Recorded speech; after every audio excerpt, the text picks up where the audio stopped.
shall I proceed to introduce? I think so. That sounds good. Okay. So welcome everyone. Our speaker today is Serguei Pakhomov, who's a professor at the University of Minnesota College of Pharmacy. He trained originally in linguistics with a focus in cognitive science at the University of Minnesota, but then went on from there to train in medical informatics at the Mayo Clinic under the auspices of the National Library of Medicine training program. And the Mayo Clinic was sort of pioneering in its use of natural language processing applied to clinical records, and that's one of Sergei's main methodological interests.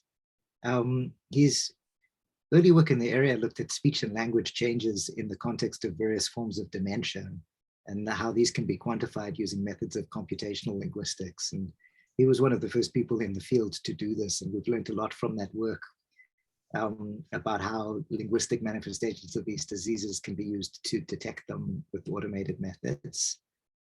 He's also done some work that's related on modeling of fluency test data, and that's provided some different ways to think about the ways in which people respond to those tests and how that can inform diagnosis.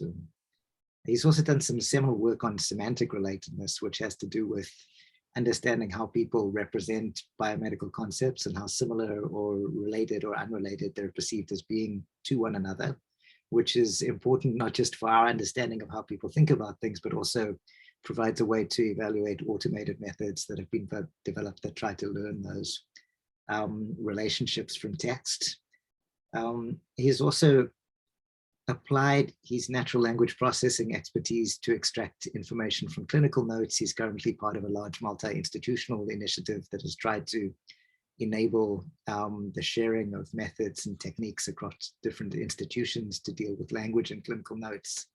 And of late, and that's something that I'm hoping to hear more about in the talk, he's become interested in additional sources of data as ways to characterize the mental state of people, looking at automated speech recognition, and then also at wearable sensors and as ways to detect stress and emotion.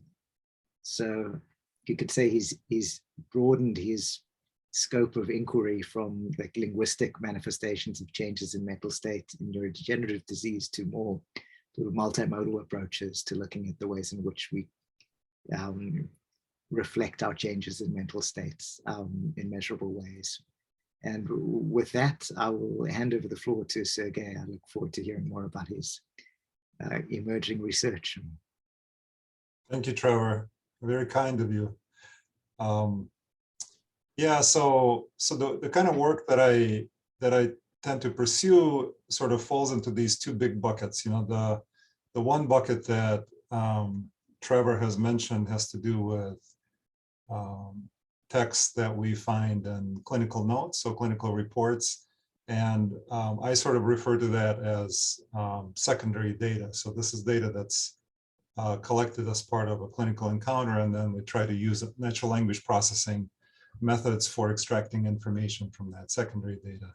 And then the other sort of side of the kind of work that I do is working with primary data. So this is language and speech that's collected directly from patients or study participants, and then we try to look at various speech and language characteristics that are that may be indicative of neurodegenerative disease or various other things that might be of interest that I'm going to mention a little bit later in the talk. But so first, I would like to just introduce the lab that I work in, kind of lead this lab. So this is a digital health lab at the University of Minnesota. It's informal, it's not like a center or anything. It's just a collection of people and students and faculty that are participating together on projects that are related to these issues that we've discussed. So we have some faculty, we have some graduate students that obviously rotate through the lab. And then there are some permanent staff. So there's a research programmer and a project manager, a study coordinator that we have. And our efforts are specifically focused on computational development of novel computational methods and tools, instrumentation the main focus is on measuring things in natural speech and language that might tell us something about effects of neurodegenerative disorders on cognition or psychoactive medications, or how these things affect speech and language. And we're trying to estimate, or trying to come up with ways of estimating these characteristics in a quantifiable fashion. Sometimes, they're really hard to quantify, but wherever possible, we try to get to a quantification of some of these phenomena. So in this talk today, what I'll do is basically just cover these questions, the WH questions. So I'll talk about what we measure, so the phenomena that we're trying to address. Again, probably won't be an exhaustive list just because we don't really have that much time, but I'll give some highlights. And then we'll talk a little bit about the motivation for why it's important to measure some of these things and what they could potentially mean in clinical care or some of the other areas. And then we'll describe the instrumentation, the methods that we use. Again, kind of a selective set of the kinds of things that we do in the lab. And then report some of the results that some of them have been published, some have not been published yet, but some of the results of evaluating the methods that we have been developing and the tools. So with that, let's talk about the subject matter, so the what.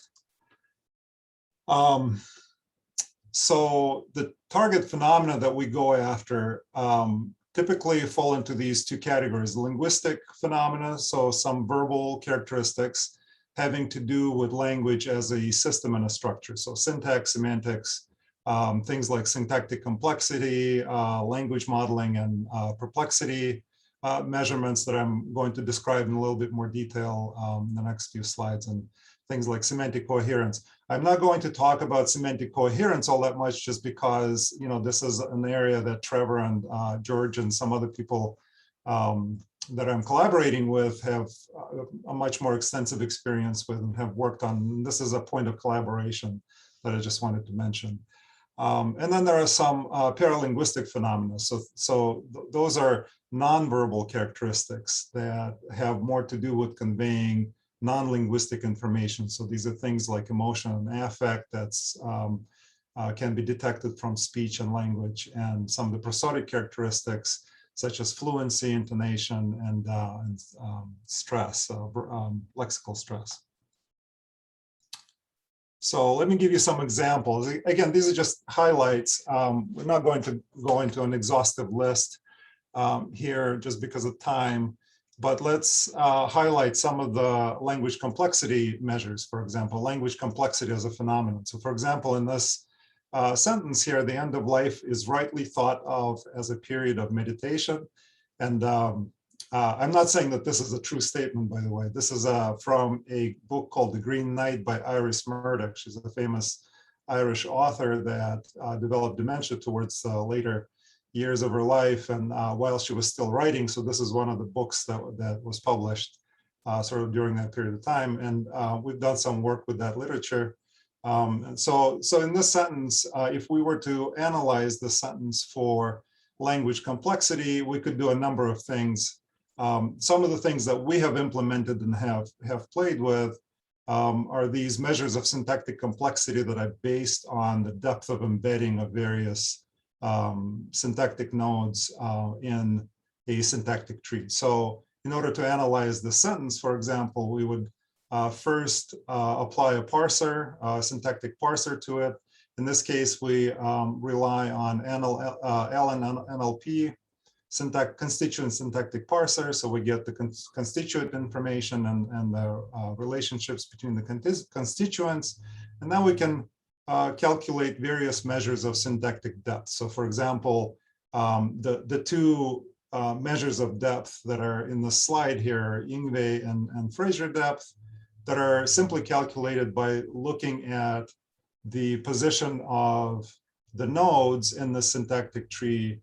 They're calculated slightly differently, but the basic idea is that you go, for example, with Yngve depth, you go from right to left.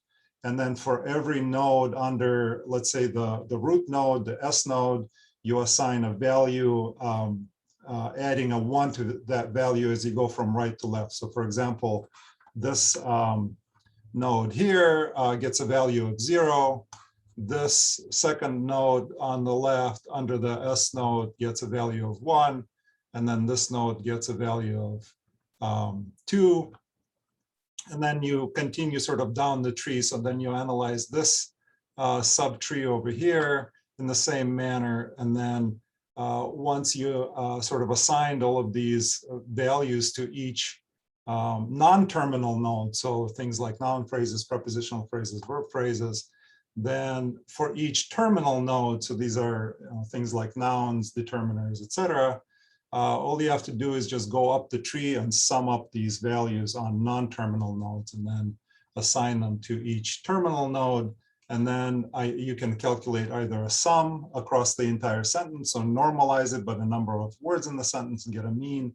So there are various ways of using this information. But the basic idea here is that we do some kind of a formal analysis, syntactic analysis, and then try to measure the depth of embedding as a way of measuring complexity of a given utterance or a given sentence. So that's one example of a phenomenon that we go after. Another one is called language perplexity, and it's probably familiar to a lot of the people in this audience, but I'll just quickly go over it just to get everybody on the same page.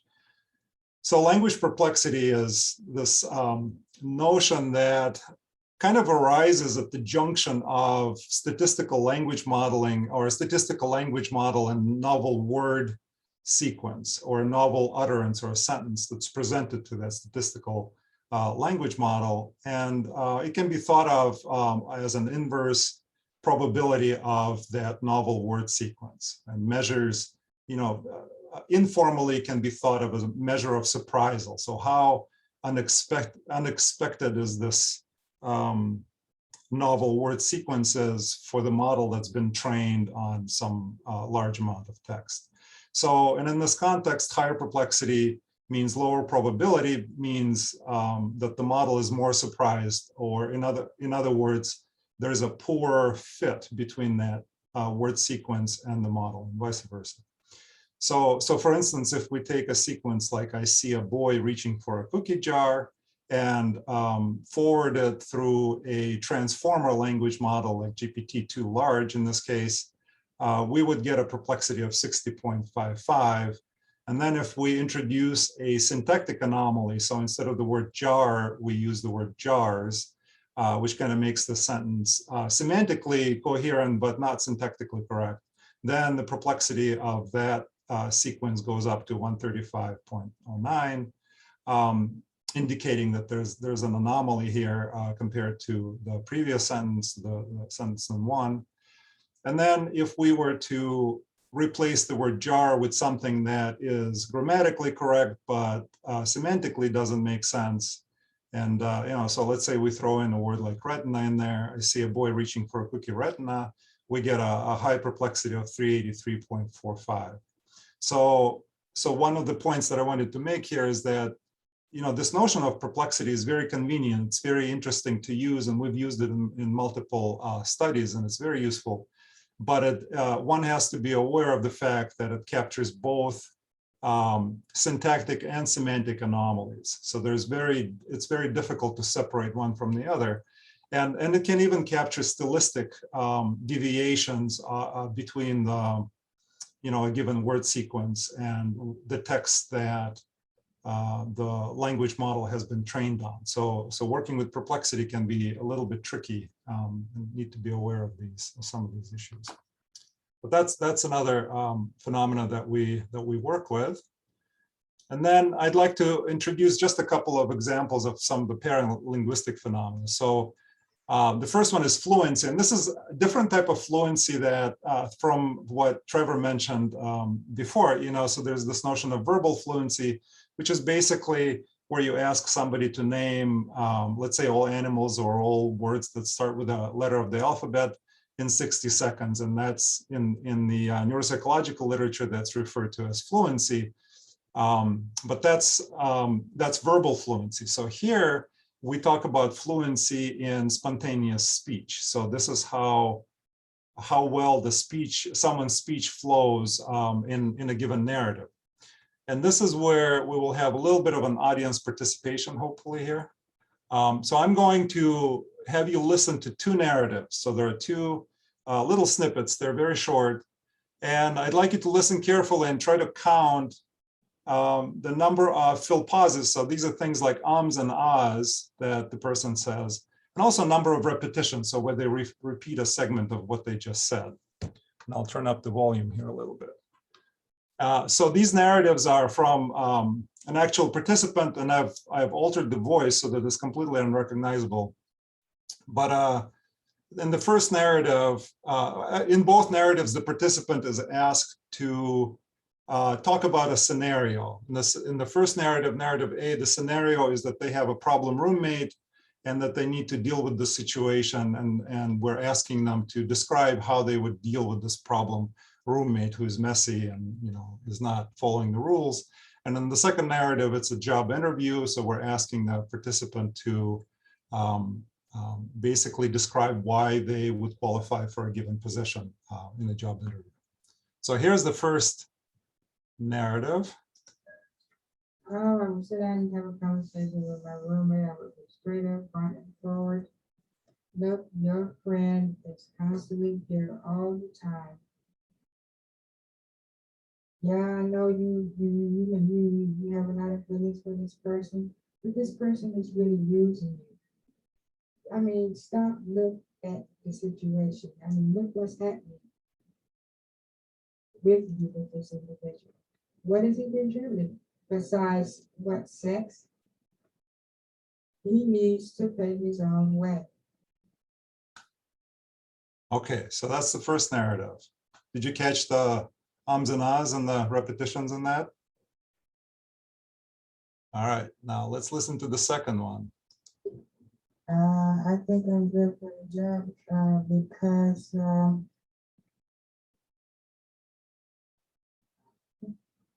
I think I'm good for the job because I'm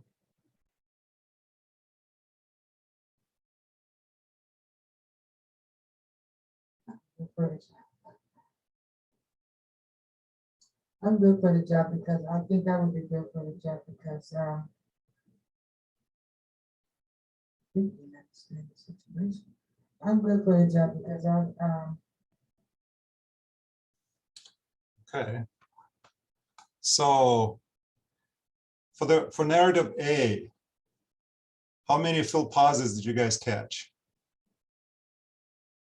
One? Let me see. Anybody else? It's kind of hard for me to see if anybody's gonna show anything. So you can just feel free to speak up. Do we have one?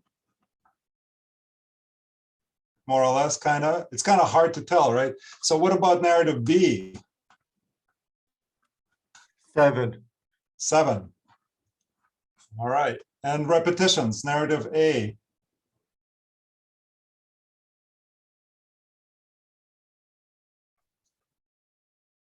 I don't think I caught any, but I had a hard time hearing the first one. I had an easier time hearing the second.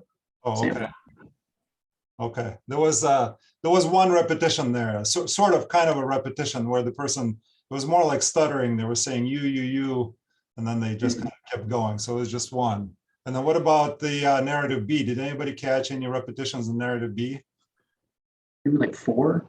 Yeah, it was pretty much the whole thing was repeated, right? Multiple times. I would sit down and have a conversation. All right, so let me actually stop this. Because Let's move on. Okay.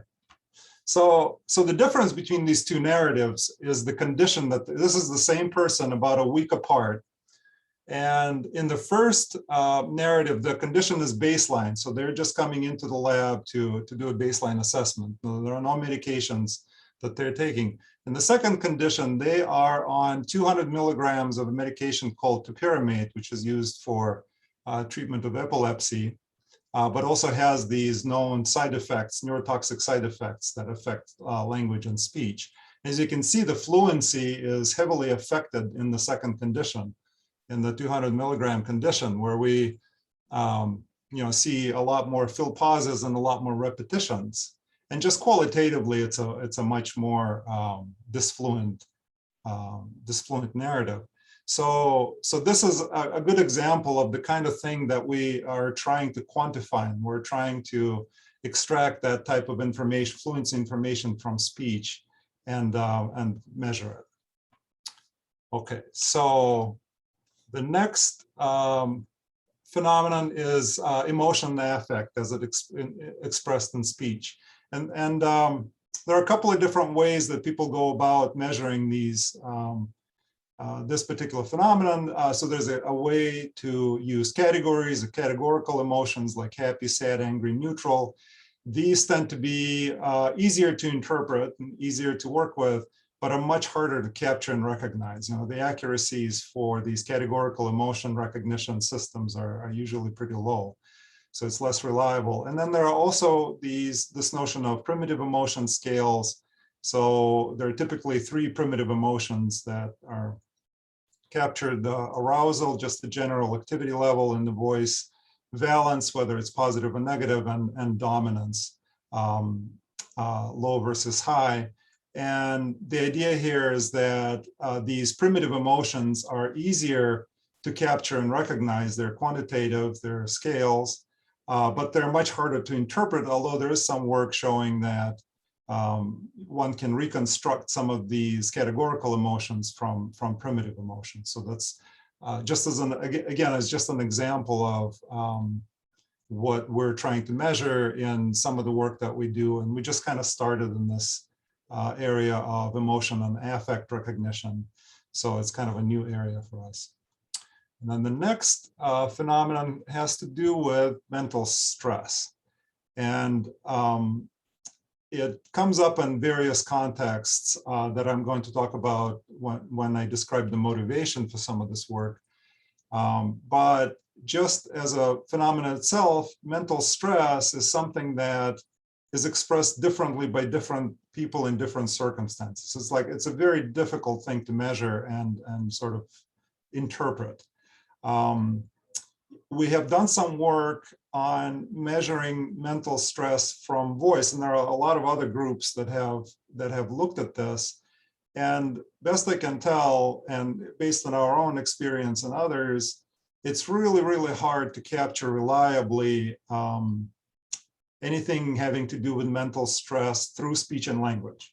So this is where I would not even say probably, it's necessary to look at physiological measurements in order to capture some of these phenomena having to do with mental stress. So we got into this area of physiological measurements with wearable devices in lab environment and in naturalistic environment, where we look at heart rate variability, and electrodermal activity as ways of measuring some of these physiological characteristics associated with stress reactivity. But speech can also be a useful area to look at here, but it's probably less reliable. It's less reliable than what we find with physiological measurements. So let's talk a little bit about the motivation. So why is it important to look at some of these areas? There are multiple clinical areas of relevance here that we have looked at in our lab over the years, having to do with neurodegenerative disorders like Alzheimer's disease, dementia, frontotemporal dementia, Lewy body dementia, different types of dementia, as well as chronic traumatic encephalopathy. We did a study with football players that suffer from chronic traumatic brain injury, and have been able to use some of the tools and methods that we have developed to characterize speech and language there. We've looked at some mental health conditions, in particular with collaboration with Dr. Cohen, Trevor Cohen's lab, schizoaffective spectrum disorders and anxiety and depression. And also did some work, we look at addiction. In particular, we look at effects of stress and situational cues on cessation of various addictive behaviors, such as smoking in particular. And we've also looked at this area of pharmacodynamics, where we look at neurotoxic and neuroprotective effects of various medications, such as anti-epileptic drugs. So I'm not going to go through. Also, I want to mention that this is just a short list of the kinds of things that we have looked at, but there are lots of other areas that are affected, where speech and language is affected. Things like developmental disorders, personality disorders, PTSD, the list goes on and on. We just don't have any personal experience with that.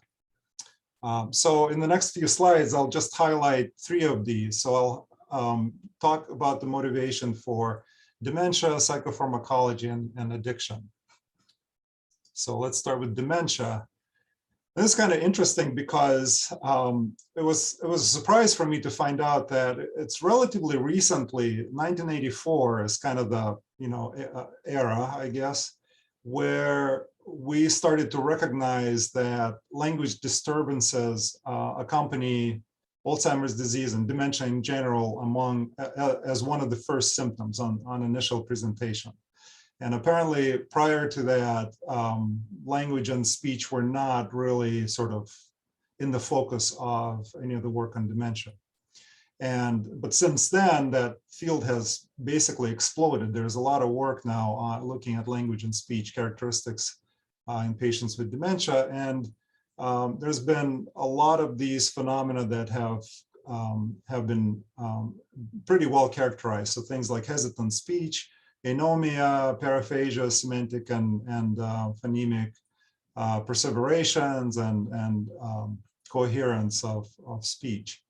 And generally, in dementia research, language research in dementia, the general consensus is that speech and language tend to be grammatical, at least in the early to moderate stages of dementia.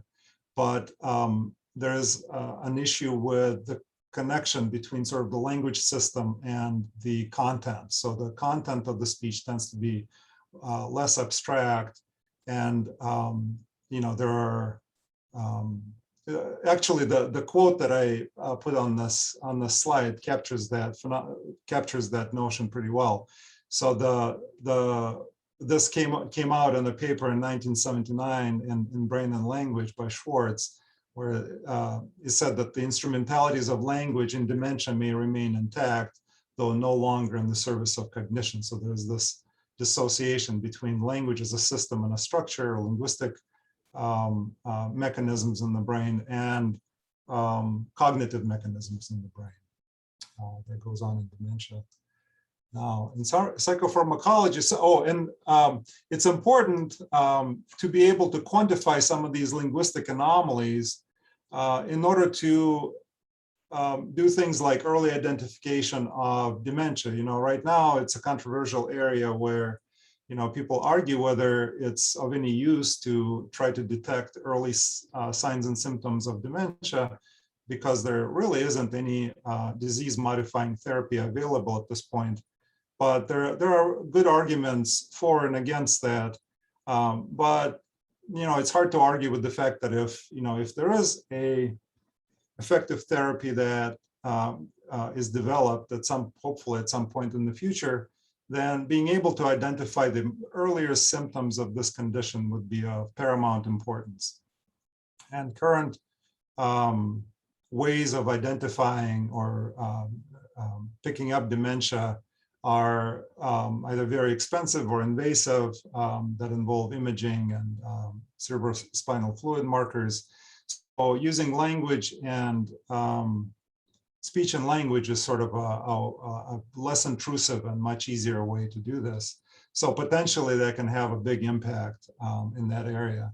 And also it's important to look at some of these characteristics in the context of diagnosis of dementia, or helping with the diagnosis of dementia, as a lot of the people currently living with dementia are simply undiagnosed, and that creates a lot of problems. So in the area of psychopharmacology, the area that we looked at, or subject that we looked at most deeply has to do with this anti-epileptic therapy, a medication called topiramate. So it's been well known that these anti-epileptic medications have a profound, albeit transitory, effect on cognition. But in most cases in the literature, it was described as simply as word finding difficulty. So it wasn't really described in any or characterized in any systematic fashion. So people just refer to it, yeah, people have word finding difficulty when they are on this medication, but they also have difficulty with doing arithmetic operations and phonemic verbal fluency. And what we found in the work that we've done is that they also have more hesitant speech and a greater amount of ums and ahs and fill pauses. So their fluency is affected primarily by this medication.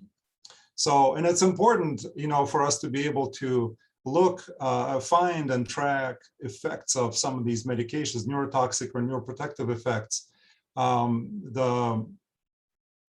because being able to quantify them and characterize them in a deeper way than just saying, you know, people have word finding difficulties can help with improved and more rational dosing of these medications, just improve the situation in general. Because currently, a lot of these medications, especially in the area of epilepsy, are prescribed sort of on a trial and error basis. So people get placed on a medication that the physician thinks would work best for them, and then they get titrated. And if they have side effects and cannot tolerate them, then they get placed on a different medication. So it's not a particularly systematic way of dosing, not particularly rational way of dosing these medications. So knowing how these medications affect speech and language may help in that area. So addiction is the last area I'm going to highlight. And we work particularly with smokers in our lab. And you know, it's an important area because smoking is essentially #1 preventable cause of death and morbidity in the United States. And stress is a major factor in one's ability to quit smoking or any addictive behavior for that matter. So various, most important point here is that various stress reduction therapies, there are multiple therapies available, behavioral and pharmacological, but it's been shown that they're most effective when they're applied at the right time. So just when the person is getting stressed out, or there is some kind of a cue going on. So this just-in-time intervention is kind of an important area. And what we try to do is go after this area with the idea of trying to measure physiological characteristics and maybe speech characteristics that would indicate that the person is kind of getting into the state where they need to be applying that therapy. So it's just very, this is a very new area for us. So we're just kind of getting started there. But those are the 3 areas that I wanted to provide some motivation for, just to kind of give you some context. So now let's talk a little bit about instrumentation. So how are we doing this? How am I doing on time, by the way? You can leave a few minutes at the end for questions, so you have maybe 20 minutes. 20 minutes, okay, Yeah. That's great. Okay. All right, so let's talk a little bit about instrumentation. So how do we do all of this? How do we capture these phenomena, target these phenomena, and how do we capture and quantify some of these speech and language characteristics? So we've been working for a long time sort of on putting together this system that we call SALSA. And the current incarnation of this system also includes some of the physiological measurements. So we basically, with this system, we target any kind of time series data. You know, speech is a type of time series data, physiological measurements, the time series data. So the first incarnation of this system went by the same acronym SALSA, but it stood for System for Automated Speech and Language Analysis.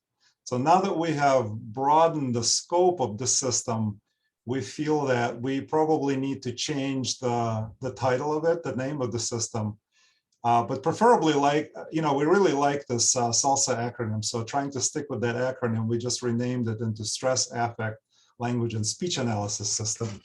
So that's kind of a little bit of history behind it. So, but basically, this system that we've developed is a client-server architecture based on RESTful API.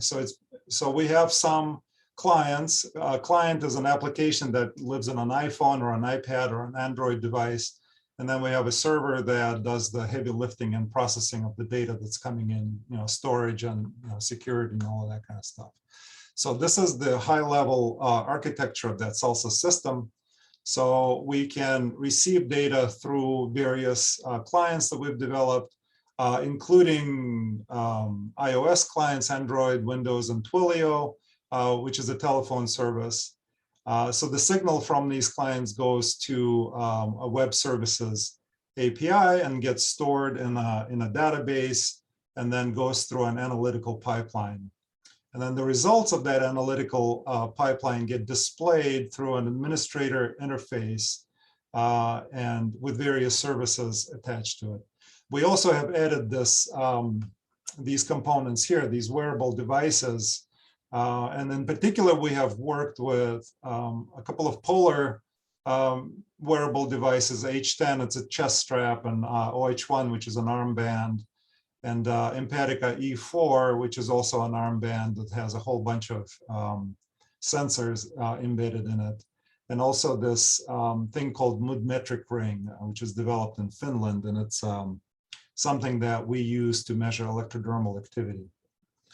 So signals from these devices are also collected on the clients themselves, on these application, iOS or Android applications, and then they get transmitted over to the SALSA system for storage and analysis. So that's kind of the basic architecture. And we have currently a couple of apps available out there. So there's the SALSA app, which collects speech and language, and also presents the stimuli. So this app is capable of essentially walking the participant through a series of neuropsychological stimuli and then collect the voice responses from them and then send the responses back to the server for analysis. And then this PhysioAware app that is primarily designed for collecting physiological signals. And PhysioAware is available on the App Store right now, although we only make it available to study participants with a code that gets assigned to them. So outsiders cannot really use it, but it's all configurable fairly easily.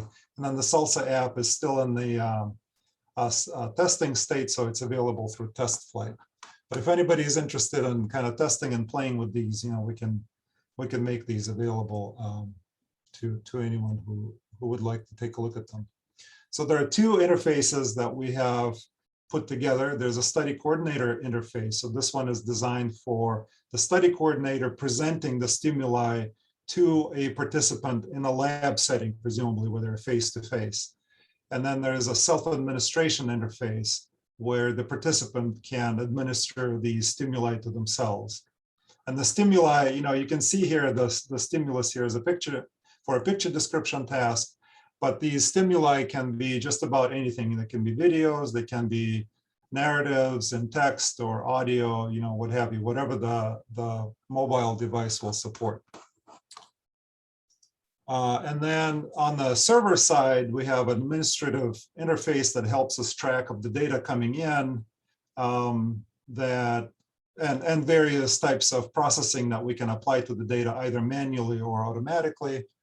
And one of the recent additions to this interface is this ability that we added to inject essentially Jupyter notebooks that we can write offline and then inject them into this into the server in order to do some analysis of the data and display some of the results. So here you see a display of results from a smoking study where the person is wearing an ECG sensor from polar H10 ECG sensor and OH1 optical heart rate sensor.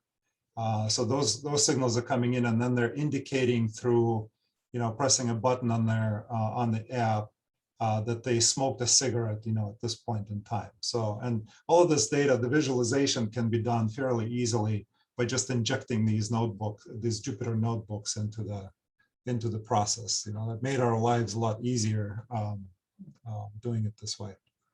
The server has a manual transcription interface for voice data. And, we kind of keep adding some of this functionality as time goes on. But the key functionality of the server is this notion of a test prototype, where we can define a sequence of events that we want to happen during the testing, either in the lab or remotely.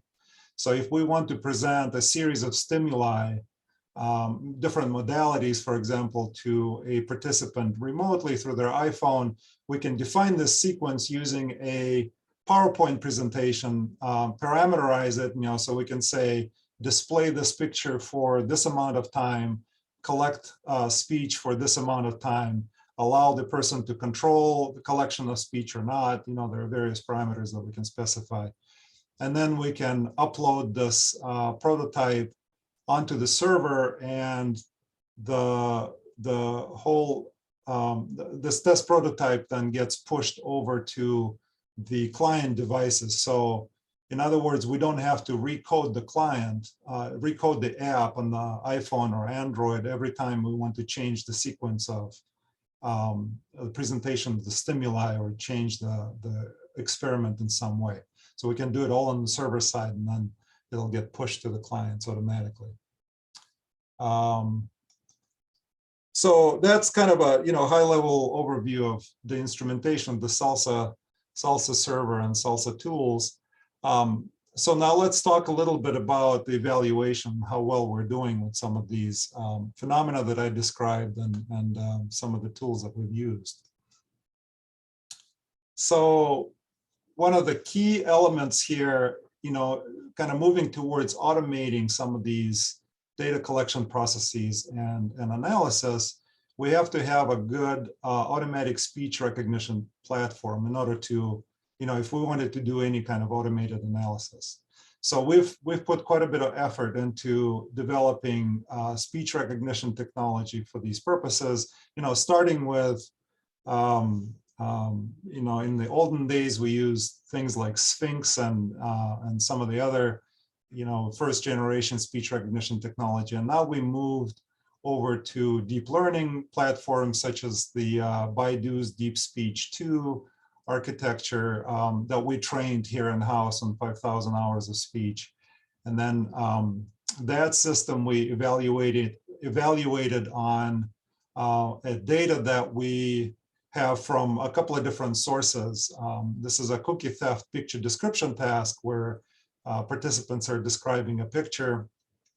And this task has been administered in multiple different studies, notably in the study called ADDRESS, Alzheimer's disease study, which is a subset of Dementia Bank that has 78 patients or 78 recordings of patients with Alzheimer's dementia and 78 controls. We also have some recordings of the same task or the same stimulus with cognitively healthy participants that we've done here at the University of Minnesota using high quality equipment. And we also have a set of roughly 1,000, a little over 1,000 recordings from a study called the Wisconsin Longitudinal Study. So we used the Wisconsin Longitudinal Study data for fine-tuning our speech recognition models, and we used the other two data sets for evaluation. And this is how the evaluation went, where, so the speech that we get from Dementia Bank is really challenging. It's challenging for any system because of some of the noise. It was recorded essentially on tape and then converted to digital format. So it's not ideal for automatic speech recognition. So it's considered to be very challenging. So here we experimented with two ways of adapting the model that we trained, this Baidu's Deep Speech 2 model, One way is by doing acoustic adaptation or fine tuning with with the Wisconsin longitudinal study and the training portion of the address data set. And we also experimented with adapting the language models and using the language models separately. And what we found was that, of course, with adaptation, we get progressively better and better. So these numbers here represent word error rate and character error rate. And so the word error rate would be the inverse of accuracy. So 77 is very bad. 61 is still pretty bad, but better than 77. So that basically gets us essentially to, to something reasonable, but it's still, I wouldn't even call it reasonable. This is basically means that every other word is incorrect. So it's not really usable type technology at this point, right?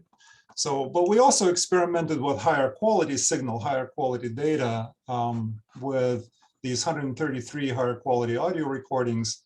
And with that same model, we found that with some language adaptation, we can get word error rates to a fairly reasonable number, to 21%, character rate under 10%, which is kind of becoming already usable for some purposes. But this is high quality data. So then we took another step and switched over from the deep speech 2, which is an LSTM, essentially LSTM platform, to a transformer platform called WAV2VEC. We used a pre-trained WAV2VEC ASR model from Hugging Face, and then fine-tuned it on small portions of the address data set. And we got kind of a decent word error rate of 0.39, which is more than 20% absolute improvement over what we got with Deep Speech 2. Interestingly, some of the prior work that we've looked at have experimented with Google Cloud speech. We haven't done anything with Google Cloud, but these authors here have looked at Google Cloud speech, and they reported a word error rate of 0.6. So which again is sort of in the unusable range, and they sort of describe it as such. So we're still, with this transformer architecture, with a little bit of fine tuning, we're able to get to a word error rate that's becoming usable. So that leads me to a little bit of a sidebar. So how good speech recognition needs to be good enough? And some recent work here have examined that very notion in the context of psychotherapy interviews. And what they found was that some of these automatic speech recognition systems result in overall word error rate of about 25% with these psychotherapy interviews. And they were able to demonstrate that these systems do pretty well for the kinds of things that researchers in psychotherapy care about. And so, for example, they were able to get the word error rate on phrases that are harm-related or self-harm related in these interviews to 34%, and depression-related information to a sensitivity of 80% and positive predictive value of 84%, which kind of gets to be, again, gets into the usable range. And then in some of the work that we have done as well,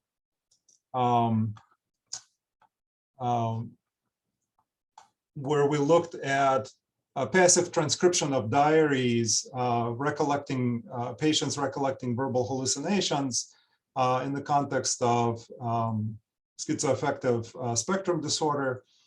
We got an overall word error rate of 36%. And what we found, and this was work that was done by Trevor's student, George.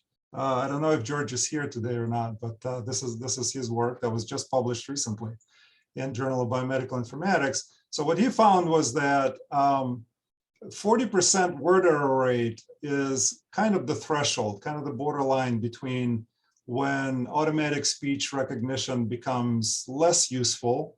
And if word error rate is below that, so 40% or below, then some of the coherence measures that he has developed tend to hold up. So there is some evidence to say that anything that within 40% word error rate should be good enough, at least for this type of work. Again, different applications would have different requirements, but in this particular context, I think some of the speech recognition applications, especially with fine-tuning, a little bit of fine-tuning can do pretty well and can be really useful for these types of analysis. So a couple of words about Perplexity. So how well are we doing with some of these tools on Perplexity? Trevor and I did some work recently on the Dementia Bank data set, where we looked at 169 probable Alzheimer's disease patients and 99 controls, and their speech recorded during the cookie theft picture description task. So the task that we targeted was to discriminate between probable AD and controls. And we used this notion of language model perplexity as a single measure. So we just use a threshold within this dual perplexity paradigm where we trained a model on speech of controls and another model on speech of patients with dementia, and then looked at the difference between those two models and took a threshold of that. And we got state-of-the-art results with the area under the curve of 0.94 and accuracy at equal error rate of 0.87. So if you're interested in the details, there's a paper there and published in ACL. And so that's how well we're doing perplexity, at least in the context of diagnosis of dementia. We're doing really well.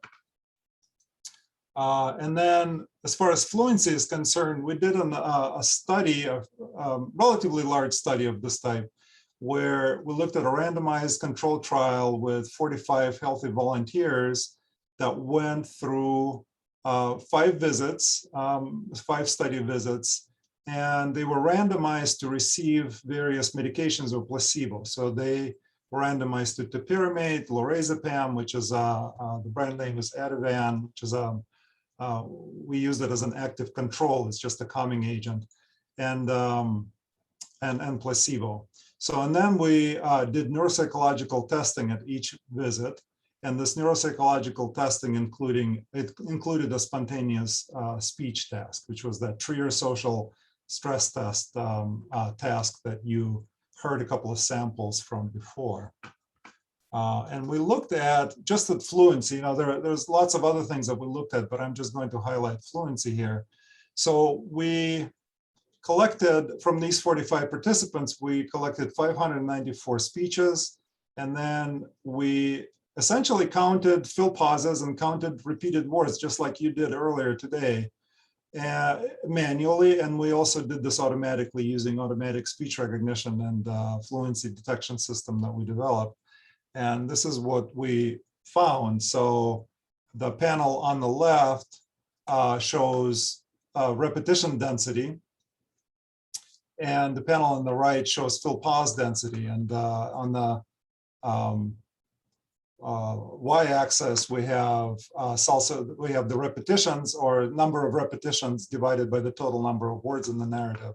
So repetition density. And in the left panel, we have manual repetitions and manual fill pauses, and the correlation between manual and automatic measurements is sort of estimated based on these graphs. So we have a correlation of 0.77 for repetitions and 0.91 for fill pauses, which again is in the usable range. And we also looked at, by visit, so going from visit 1 to visit 5. So visits 1 and 5 are baselines, and then the visits in the middle, 2, 3, and 4 are drug visits where the people are randomized. And here, the manual repetitions and manual fill pauses are sort of here on the left side. and SALSA repetitions and fill pause estimates are on the right side. So these are automatically estimated here on the right, manually estimated on the left. And we see that roughly, you know, there are some differences, but roughly the relative change between the different visits is kind of following the same or roughly the same pattern. All right, so now going on with this high-level overview of the kind of work that we're doing. So with stress, we did a study with 18 University of Minnesota students around the time of exams. So there were, so we developed this system that we called Virtual Study Coordinator, where the students were recruited online, and then they contacted this virtual study coordinator, and which walked them through the consent process, eligibility, and administered ecological momentary assessment surveys to them over the period of the study, which lasted for 7 days.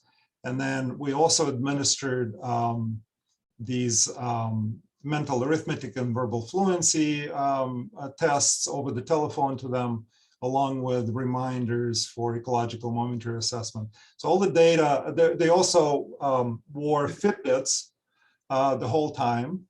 And we collected all of the data, all of their heart rate data from Fitbits and stored them in the SALSA database and analyzed later. So what we were trying to do was basically see around the exam time, you would expect students to become more stressed.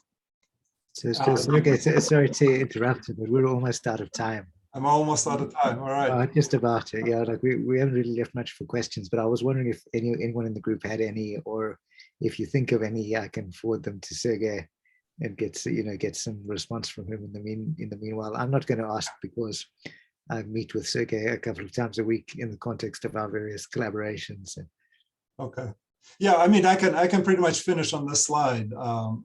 There's just a couple of slides left. So this just shows that we are we see an elevation in heart rate during the non-exam, so the stressful events that people have indicated on their on the ecological momentary assessment instrument in the left panel A, and then in B, these are elevations in heart rate in each participant during exams, essentially.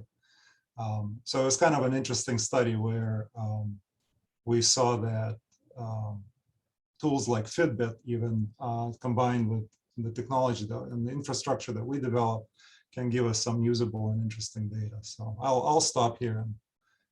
Yeah. If there are questions now, I could answer them now, or I could answer them online.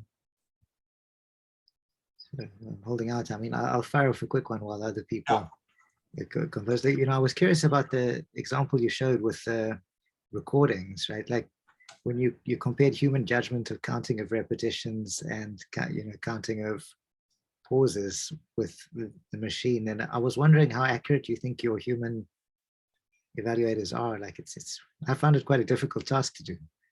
Yeah, that's kind of the whole. Yeah, thank you for that question. Yeah, I swear we didn't agree on this question a priori. It's incredibly difficult to count fill pauses by hand, and you have to be specifically trained to do that because we typically filter them out in speech. We simply don't hear them, and the counting here for this particular study was done by linguistic students that were specifically trained to do it. We actually had to not only train them, but also ascertain their inter-rater reliability on this task and all those good things.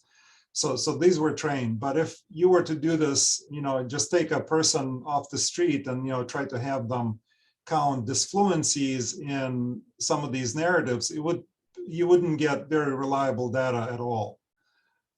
So I don't know. Does that answer your question?